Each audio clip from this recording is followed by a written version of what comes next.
Évangile selon Jean, chapitre 3.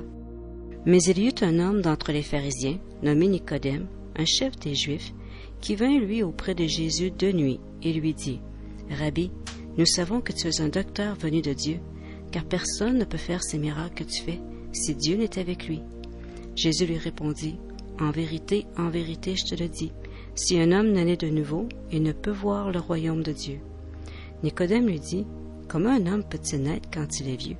Peut-il rentrer dans le sein de sa mère et naître? » Jésus répondit, « en vérité, je te le dis, si un homme n'est né d'eau et d'esprit, il ne peut entrer dans le royaume de Dieu. Ce qui est né de la chair est chair, et ce qui est né de l'esprit est esprit. Ne t'étonne pas que je t'ai dit, il faut que vous naissiez de nouveau.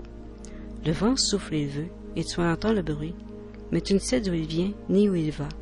Il en est ainsi de tout homme qui est né de l'esprit. » Nicodème lui dit, « Comment cela peut-il se faire? » Jésus lui répondit, « Tu es le docteur d'Israël et tu ne sais pas ces choses? En vérité, je te le dis, nous disons ce que nous savons et nous rendons témoignage de ce que nous avons vu, et vous ne recevez pas notre témoignage. Si vous ne croyez pas quand je vous ai parlé des choses terrestres, comment croirez-vous quand je vous parlerai des choses célestes? Personne n'est monté au ciel, si ce n'est celui qui est descendu du ciel, le Fils de l'homme qui est dans le ciel. Et comme Moïse éleva le serpent dans le désert, il faut de même que le Fils de l'homme soit élevé, afin que quiconque croit en lui ait la vie éternelle. Car Dieu a tant aimé le monde qu'il a donné son Fils unique, afin que quiconque croit en lui ne périsse point, mais qu'il ait la vie éternelle. Dieu, en effet, n'a pas envoyé son Fils dans le monde pour qu'il juge le monde, mais pour que le monde soit sauvé par lui. Celui qui croit en lui n'est point jugé, mais celui qui ne croit pas est déjà jugé, parce qu'il n'a pas cru au nom du Fils unique de Dieu.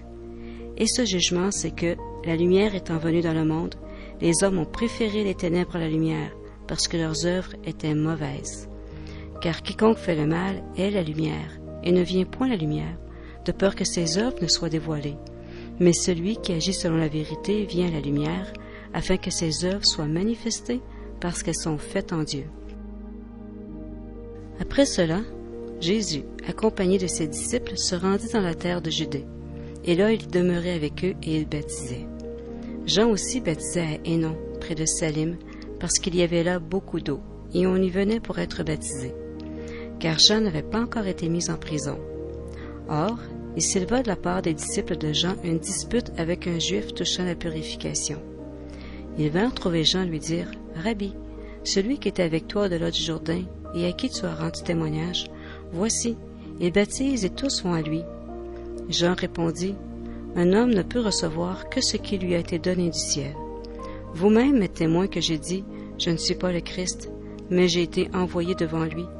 Celui qui appartient à l'épouse, c'est l'époux, mais l'ami de l'époux qui se tient là et qui l'entend, éprouve une grande joie à cause de la voix de l'époux. Aussi cette joie qui est la mienne est parfaite. Il faut qu'il croisse et que je diminue. Celui qui vient d'en haut est au-dessus de tous. Celui qui est de la terre, et il parle comme étant de la terre. Celui qui vient du ciel est au-dessus de tous, et il rend témoignage de ce qu'il a vu et entendu, et personne ne reçoit son témoignage. Celui qui a reçu son témoignage a certifié que Dieu est vrai. Car celui que Dieu a envoyé dit les paroles de Dieu, parce que Dieu ne lui donne pas l'esprit avec mesure. Le Père aime le Fils, et il a remis toutes choses entre ses mains. Celui qui croit au Fils a la vie éternelle. Celui qui ne croit pas au Fils ne verra point la vie, mais la colère de Dieu demeure sur lui.